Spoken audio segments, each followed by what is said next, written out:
Las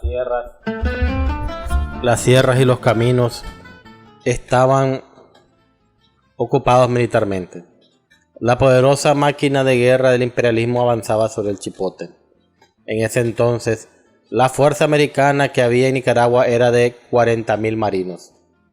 Pues bien, Sandino entonces dio la batalla en la ciudad. Mientras los soldados del tío San iban en su busca, Sandino con sus hombres iban a la retaguardia.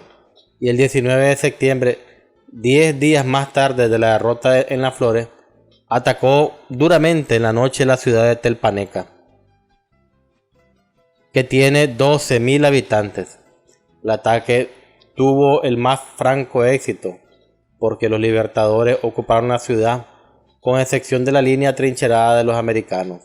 Estos tenían una serie de trincheras rodeadas de alambres de púas y además una extensa red de zanjas comunicadas entre sí, que les permitían circular por gran parte de la ciudad sin exponerse al peligro.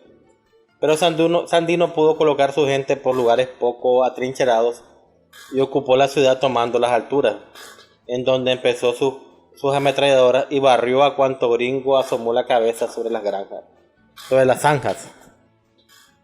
De manera que mientras los invasores permanecían a cubierto en las zanjas, el populacho, incitado por Sandino, se entregaba al saqueo.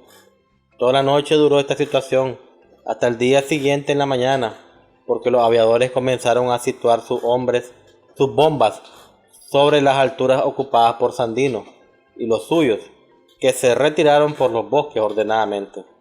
Después de otro periodo de escaramuzas y combates ligeros, la lucha en los campos de Nicaragua ofreció la gigantesca epopeya del Chipote y las batallas de las Cruces. El relato de estas luchas está vivo en las narraciones que hizo el general Sandino, el autor, y que también ofrecemos textualmente a continuación. Las batallas de las Cruces. Llegó el mes de noviembre de 1927. Los sandinistas estaban en el Chipote. Fuertes núcleos de yanquis renegados fueron destacados para combatirles, pero Sandino puso emboscadas, avisado oportunamente del avance norteamericano. Y en un lugar en que convergen varios caminos que conducen al Chipote, llamado Las Cruces, dio el primer combate de una serie de 5 librados en esa región, de noviembre a enero. Así nos lo cuenta. Dice Sandino: nos emboscamos y atrincheramos en lugares convenientes y ahí colocamos nuestras ametralladoras. Llegó el enemigo y abrimos fuego. Fue una carnicería espantosa. Los piratas caían como hojas de árboles y nosotros bien protegidos, invisibles, apenas si teníamos alguna baja. Y luego del primer encuentro les tendimos emboscadas a las columnas que iban a reformarlos en trincheras, lugar así llamado por los españoles cuando la conquista, el barrillal donde se peleó cruelmente en plan grande 3 veces más en Las Cruces, en donde duró el último combate 4 días, hasta que nos reconcentramos al Chipote. 600 hombres perdió el enemigo, nosotros apenas unos 30. Ahí capturamos peleando una bandera norteamericana. Es la que trae consigo Sandino para obsequiarla a sus amigos de México. También allí murió el capitán Livingstone, jefe de la columna de ataque, a quien se quitaron órdenes del día, documentos y mapas. El jefe pirata fue muerto de un balazo de pistola por el mayor Fernando Maradiaga. En Las Cruces murió también el capitán pirata Bruce. Este joven oficial del ejército norteamericano, el 25 de diciembre envió un cable a su madre a Estados Unidos, anunciando la proximidad del fin de la campaña, porque creía que para el 1 de enero estaría concluida la vida de Sandino. El 1 de enero de 1928 le habremos cortado la cabeza al bandido Sandino, decía el mensaje.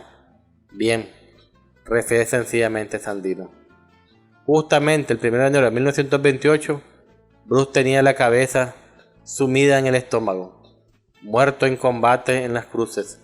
Sus binoculares de campaña yo los uso, y Sandino nos los muestra. Son magníficos, reglamentarios del ejército norteamericano, con su estuche, con una pequeña brújula, y nos muestra la bandera de las barras y las estrellas arrugadas, enlodada, despedazada por las balas, y nos enseña documentos del ejército norteamericano, órdenes del día, santo y seña, claves, planos, programas de marcha y ataque capturados a los jefes muertos en esos combates.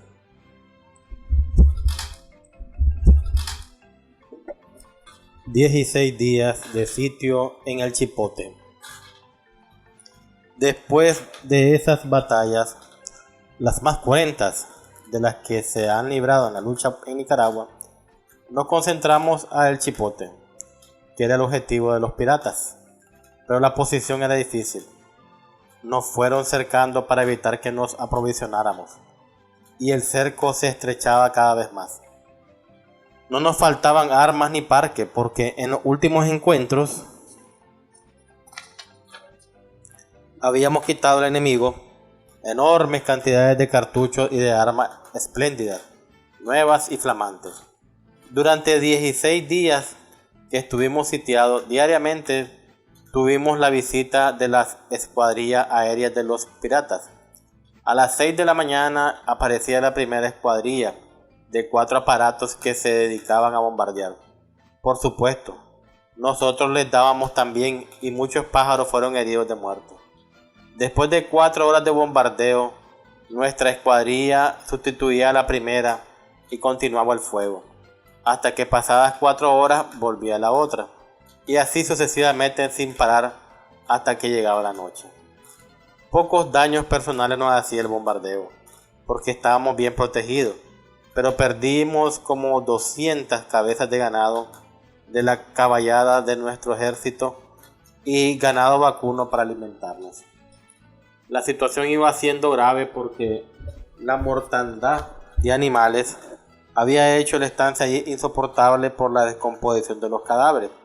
Los opilotes tupieron el espacio por varios días, y si bien nos hicieron un servicio porque llegaban a impedir la vista a los aviadores, que muchas veces confundimos con los opilotes, nuestra vida iba haciéndose más difícil con esas circunstancias, y resolvimos retirarnos. Una estratagema genial. Comenzamos a construir peleles de zacate que vestimos con sombreros de los que usábamos nosotros, y con ellos cubrimos los lugares más visibles del Chipote. Entre tanto, en la noche salimos del lugar. 2 días más estuvieron los aviadores bombardeando aquel poblado, que ya había sido arrasado y en que nadie quedaba, hasta que se dieron cuenta de que no había enemigo. Ya íbamos lejos.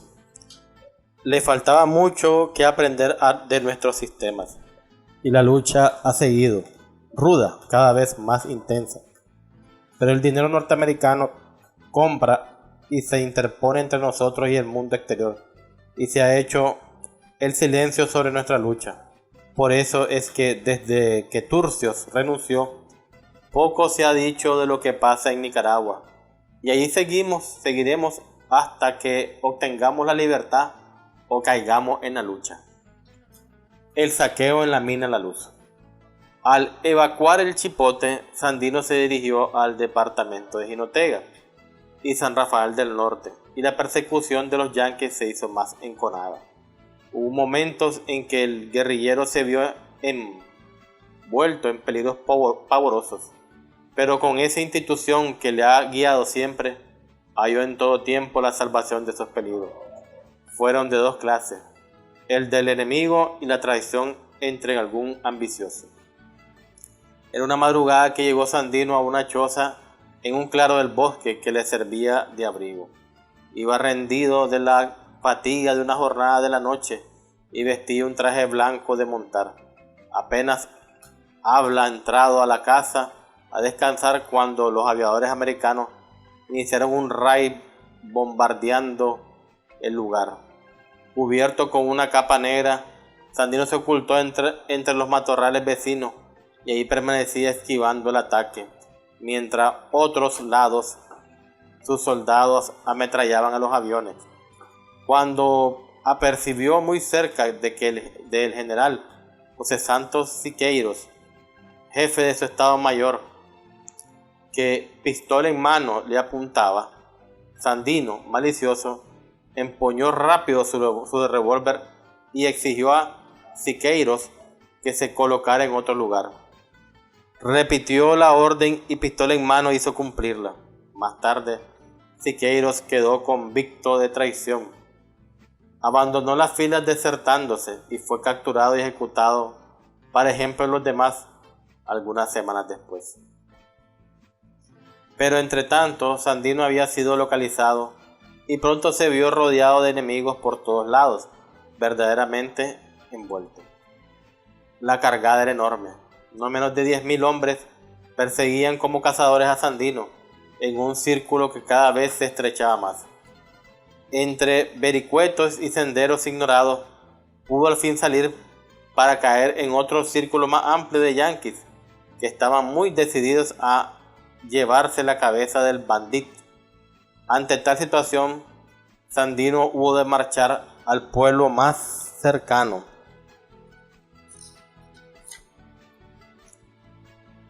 Fue su táctica salvadora, porque mientras el enemigo lo buscaba en la sierra, él y su gente lograron abrirse paso y reencontrarse en el mineral de la luz. Esa mina es de americanos, pertenece una parte de ella al exsecretario de Estado Knox. Sandino llegó allí y ordenó el saqueo general.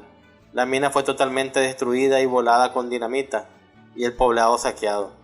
Sandino expidió recibos por todo lo que allí destruyó y saqueó, principalmente unas bien surtidas tiendas de chinos que se ocuparon de saquearse a sí mismos para perderlo menos. Pero el saqueo no fue, como no ha sido nunca, hecho por los soldados, sino por el pueblo. Por $50,000 fueron los recibos que, a cargo del Tesoro de los Estados Unidos, expidió Sandino en el mineral de la luz. Sin contar con las pérdidas al mineral, pero Sandino trata de demostrar que los yanquis no son capaces de dar garantías en Nicaragua, y en cuanto a la cuenta, le tiene sin cuidado. Los yanquis nos cobran varios millones. Está bien, dice el guerrillero, ellos nos deben a nosotros por su estancia en la patria, por las vidas que ha costado su invasión y otros perjuicios. 1 billón. Y allí descontaremos a la hora de hacer cuentas. El sapito y la estaquita. Sandino relata una anécdota que se atribuye al general Juan Vicente Gómez, dictador de Venezuela. Su compadre, enemigo suyo, fue a verle al palacio, aun cuando se hallaba advertido de no hacerlo. Juan Vicente, después de charlar con su compadre, le contó el siguiente cuento.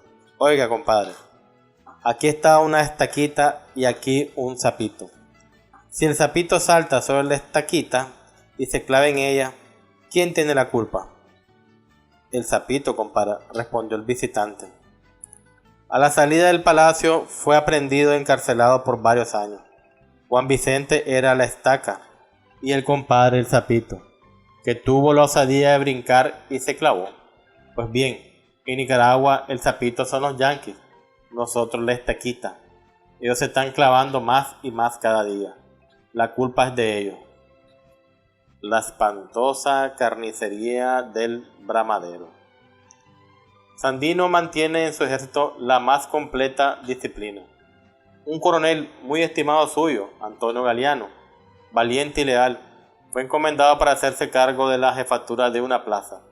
Cometió algunos abusos porque se embriagó y violó a una doncella. Fue ejecutado sumariamente. Nosotros respetamos las mujeres y todas las propiedades, dice Sandino. Los ladrones son los yanquis. A mediados de febrero de 1928, en Managua, El obispo de ese lugar bendijo la arma de los yanquis, que salían en batallón flamantísimo a combatir y acabar con el bandido Sandino. El primer acto de aquellos piratas armados y benditos al salir de Managua fue saquear la iglesia del pueblo de Yalí, de donde se llevaron objetos valiosos y un incensario de oro. Siguieron su marcha hasta llegar al Bramadero. Allí cayeron más de 800 piratas. Sandino relata el episodio así: fue el 27 de febrero. Ya nosotros conocíamos la táctica del Yankee. Le dimos por su juego. Emplazamos gran cantidad de ametralladoras en lugares estratégicos y esperamos. La brigada completa se colocó en el sitio deseado. En un momento dado, relata el guerrillero con fulgor extraordinario en sus ojos, nuestras máquinas de guerra trepidaron y funcionaron admirablemente hasta fundirse al calor. Los yanquis, pobrecitos, caían como chapulines. Fue la matanza más grande que he visto en mi vida. Desesperados, disparaban al azar, locos, trepaban a los árboles para caer perforados por los balines de las ametralladoras. Se lanzaban al ataque de donde partían los fuegos y no lograban llegar. Iban a pecho descubierto y ofrecían un blanco admirable a nuestras balas. Sus benditas armas no les sirvieron para nada. Huyeron en dispersión. El triunfo de nosotros fue enorme. El campo, un cañaveral inmenso, resecado por los vientos de invierno, cobijaba cientos de heridos y muertos. Por los 4 costados se prendió fuego a las hojas secas. Era preciso acabar con aquella alimaña. Las llamas se alzaron pronto avivadas por el aire. El olor a carne quemada se esparció en el espacio. La libertad prendía la antorcha humana que alumbrará al mundo, humanizando la guerra. Pero Sandino fue generoso. Era crueldad inaudita quemar vivo a los heridos imposibilitados de moverse. Cierto que eran los violadores de las mujeres nicaragüenses, los invasores, los ladrones de objetos sagrados en los templos, pero eran hombres. Son mis hermanos, dijo el guerrillero. Y el héroe agigantó su talla, mandó a apagar los fuegos en los cañaverales y recoger los heridos. Antes de retirarse del Bramadero, Sandino recogió un botín de guerra magnífico: 5 rifles automáticos, una ametralladora Lewis y una Colt, gran número de pistolas Thompson y cartuchos en cantidad enorme. Además, recogió el incensario de oro robado a la iglesia Yalí, que fue entregado a los vecinos más caracterizados del Bramadero para ser devuelto a su lugar de origen. Todo el año 1928 se ha combatido en Nicaragua. Todavía en abril de este año la lucha seguía encarnizada. Sandino salir de Nicaragua por razones que más adelante se dan a conocer, pero continúa en pie el general Francisco Estrada. No es exacto que el general Manuel María Girón haya sido el jefe. Este general fue capturado y muerto cuando todavía Sandino se hallaba en Nicaragua. La lucha ha sido intensísima, pero ahora los americanos conocen la táctica de Sandino y la de sus enemigos. Por eso los combates son más raros. Ocurre el mismo fenómeno que durante la guerra europea, cuando los periodos de intensa lucha iniciales siguió la lucha sorda, como pudiéramos llamar a la lucha de trincheras. Pocos hechos notables han ocurrido de entonces a esta parte. El panteón de los aviadores. Sandino pierde a sus prisioneros. Es una necesidad de guerra. Por otra parte, hace lo mismo que harían con él si cayese prisionero. Pero a los aviadores que han caído bajo las balas de los libertadores les tienen un panteón especial, y en cajitas de hojalata y madera conservan sus restos mortales para entregarlos alguna vez a sus familiares. Igual hace con los restos de los jefes de alta graduación que han sido muertos. Las cajas tienen un rótulo con el nombre del muerto. que pertenecen. Siempre se les identifica por los papeles que llevan en las bolsas. Cuando llegue el momento, contaba Sandino al que esto escribe, yo entregaré a los familiares de los americanos muertos en Nicaragua los restos de sus deudos. Yo sé que en Estados Unidos se cuida mucho de conservar a los restos de sus muertos. Tengo allí, entre otros, los restos de un sargento de aviación, hijo de un lechero de Brooklyn, que al morir su hijo dirigió una carta abierta a Coolidge en términos muy enérgicos. Ese padre perdió otro hijo en la guerra europea, ahora en Nicaragua, pero mientras da por bien muerto el primero, no se consuela de haber perdido al segundo, luchando por la causa de los banqueros. A ese padre le devolveré los restos de su hijo, declara Sandino con absoluta sinceridad. La ruptura de Sandino con Froilán Turcios y su salida de Nicaragua. Todos se hayan enterado que Froilán Turcios, un periodista hondureño, fue el representante de Sandino. Por su mediación, el guerrillero recibió pertrechos, ayuda del exterior, un aparato de radio que le entera en su campamento de lo que ocurre en el exterior. Y por conducto de Turcios, Sandino hizo saber constantemente en el exterior el estado de la lucha en Nicaragua, pero poco se conoce del origen del rompimiento de ambos. Un párrafo de una carta de Turcios y la respuesta que le dio Sandino aclara meridianamente el caso. Y para mejor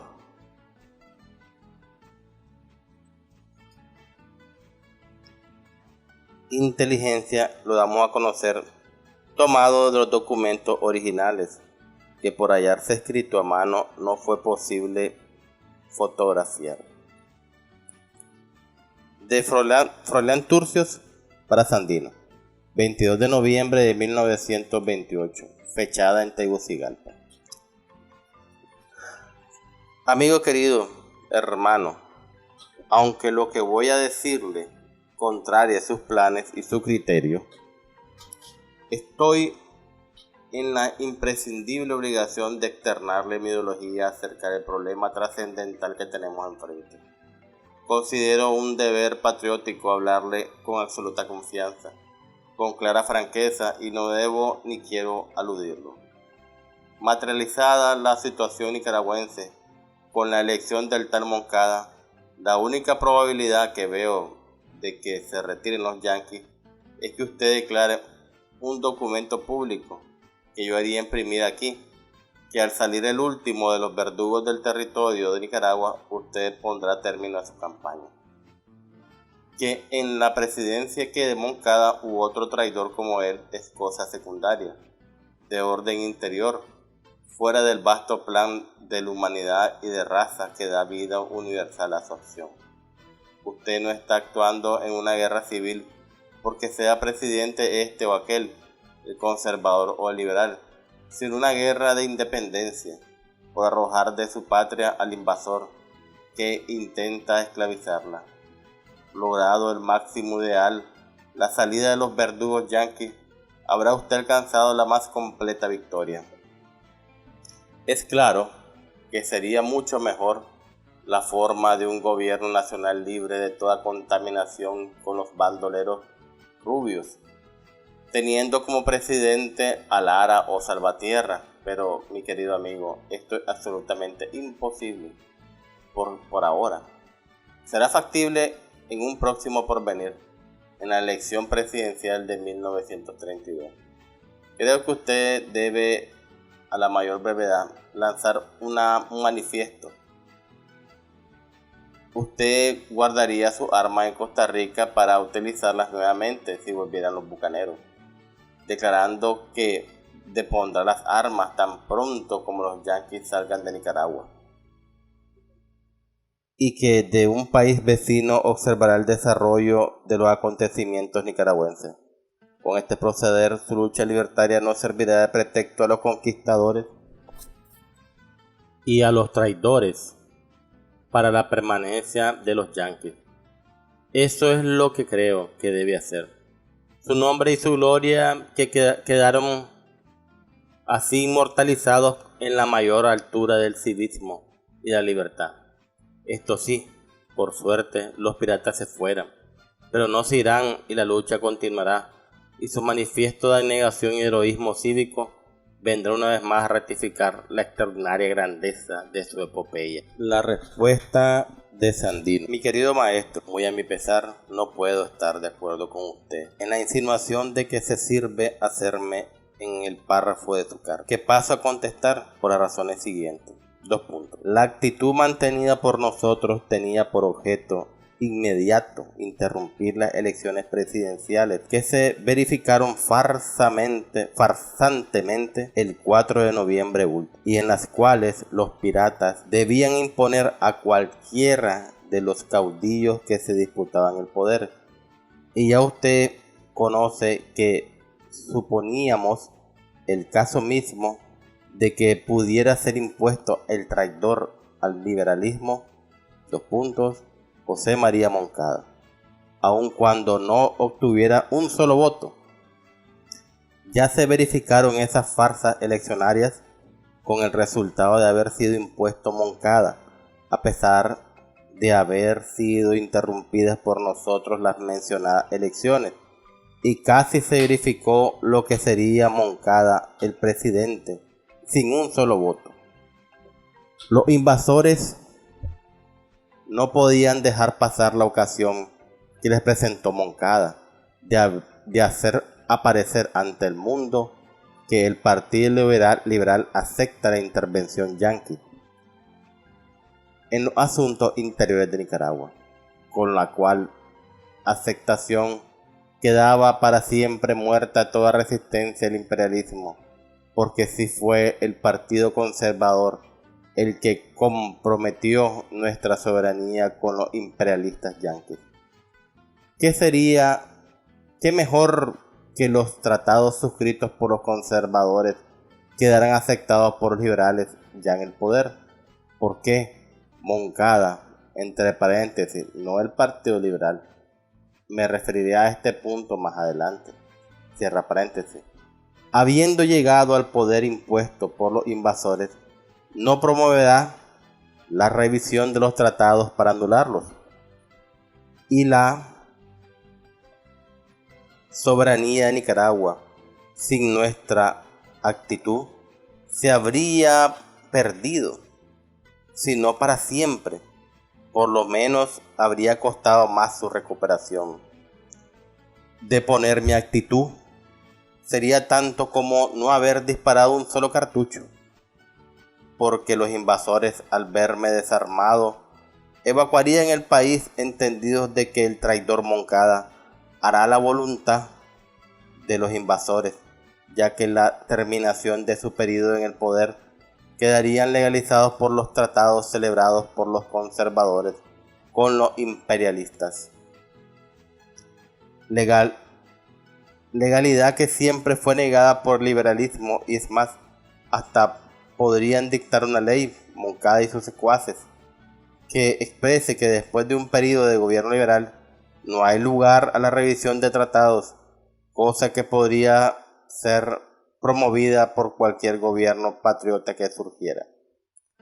Lanzar un manifiesto en los términos que usted se sirve de indicarme sería significar que yo reconozco el gobierno de Moncada y por tanto la legalidad de las elecciones pasadas, cosa inaceptable.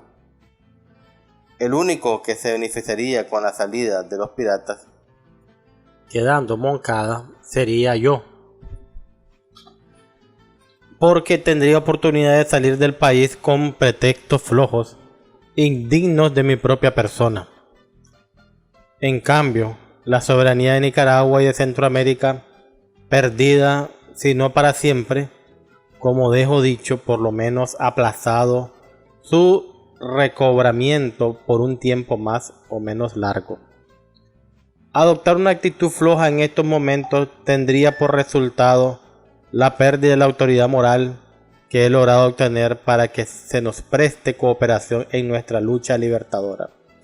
No importa que esa cooperación venga hoy o mañana, y sería engañarme creyendo que teníamos derechos soberanos con solo salida de los piratas, siquiera fuera por 4 años más.